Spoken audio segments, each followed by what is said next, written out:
Welcome back, everybody. It's Thursday, July 11th, 2024. Born on this date in 1897, Bull Connor of Selma, longtime public safety commissioner of Birmingham, who infamously opposed racial integration and civil rights activism. In 1975, Auburn and NFL offensive lineman Willie Anderson of Mobile. Now, today we have a possible state takeover of a school district, marijuana drinks, more rural medical woes, and an award for missing firearms. After the break, we have some creepy history as Amanda Karamabody tells us about a former insane asylum. I'm Mike Morgan, and we're down in Alabama.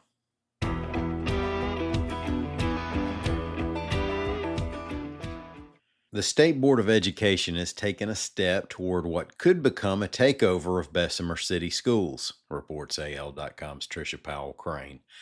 State Superintendent Eric Mackey sent a letter to the local board members citing failure to follow financial procedures, possible violations of the state bid law, and delays in hiring.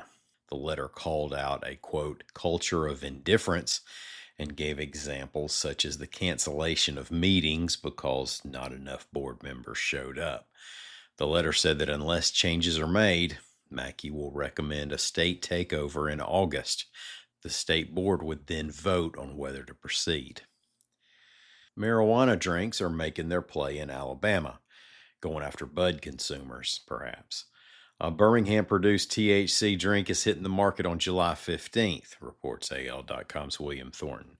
Sunbird, a product of SunBev, expects to be available in the Birmingham area next week with a goal of going statewide. The makers have roots in the craft beer scene at places such as Trim Tab and Avondale Brewing. Sunbird has low amounts of CBG and hemp-derived Delta-9. CBG is not intoxicating, but Delta-9 is.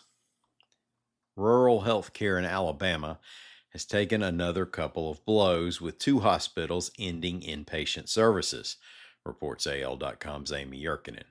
Grove Hill Memorial Hospital in Clark County is ending labor and delivery services on August 16th. That facility and East Alabama Medical Center Lanier in Chambers County are becoming rural emergency hospitals. Now that means their ERs and outpatient services will remain open. The Rural Emergency Hospital Program brings more than $250,000 a month in federal funding to the facilities. The Army's Criminal Investigation Division is offering up to a $10,000 reward for information leading to the recovery of some missing pistols or the conviction of anyone who may have stolen them, reports AL.com's Howard Kopowitz. Now, during a period when numerous law enforcement agencies have periodically warned people to make sure you safely store your firearm and lock your truck, a, quote, significant number of 1911 A1 pistols were reported missing from the civilian marksmanship program in Anniston from September 2019 to March 2022. Anybody with information on the guns is asked to call the division's Southern Field Office at 706-709-0738 or contact it through its website at cid.army.mil/tips. Hey, we're going to take a commercial break so we can afford to tip the cocktail waitresses and waiters that work on our floor. Then we'll be back to talk about the insane asylum that was notorious enough in its time that it's still rumored to be haunted. Y'all stay with us.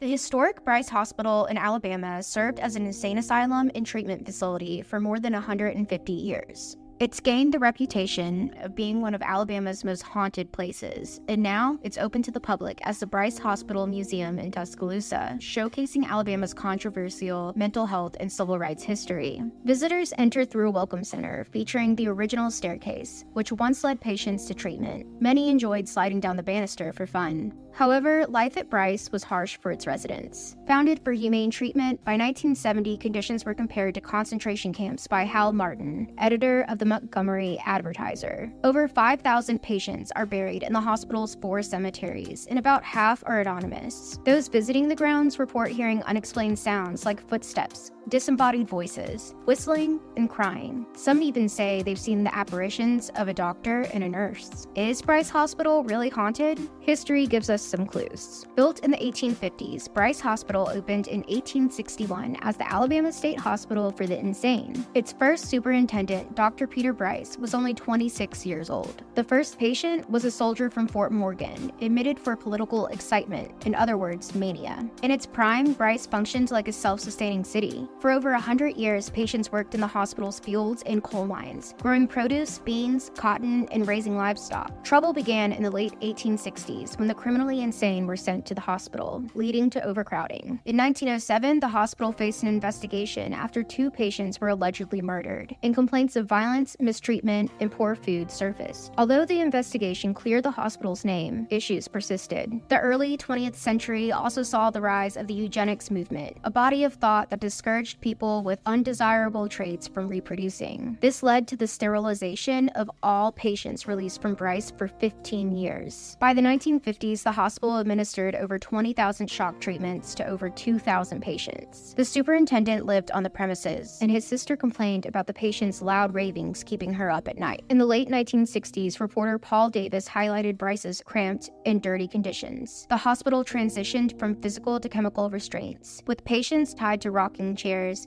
and liberally given Thorazine, an antipsychotic and pre-anesthetic, to manage their behavior. Davis reported instances of staff spraying patients with garden hoses when they soiled themselves, which led to the death of a young boy. The lack of thermostats in the showers caused scalding deaths, and some doctors lacked proper medical licenses or English proficiency. Bryce had become an inhumane facility, housing over 5,000 patients with only 3 psychiatrists. The crisis led to the 1971 lawsuit Wyatt versus Stickney. Ricky Wyatt, a 14-year-old with no mental illness, was admitted to Bryce, and he witnessed severe mistreatment of patients during his stay. Employees would make patients fight, and in the mornings, poke them with brooms or throw hot water on them to get them out of bed. The lawsuit brought federal court control over Alabama's mental health care system for over 33 years, and established patient rights and minimum standards of care throughout the nation. In 2010, the state sold the hospital to the University of Alabama, with the last patient moving out a year later. One thing is for sure, ghosts aren't real. But if they were, the halls of Bryce would be bustling with paranormal activity. Thanks, Amanda. And y'all don't worry about that any. There ain't no boogers in that building. I mean, bad mojo maybe. We've come a long way, no matter what they say. Thanks for listening to us. We will be back tomorrow. Until then, y'all come on by and see what we're doing anytime you can on the World Wide Web at al.com.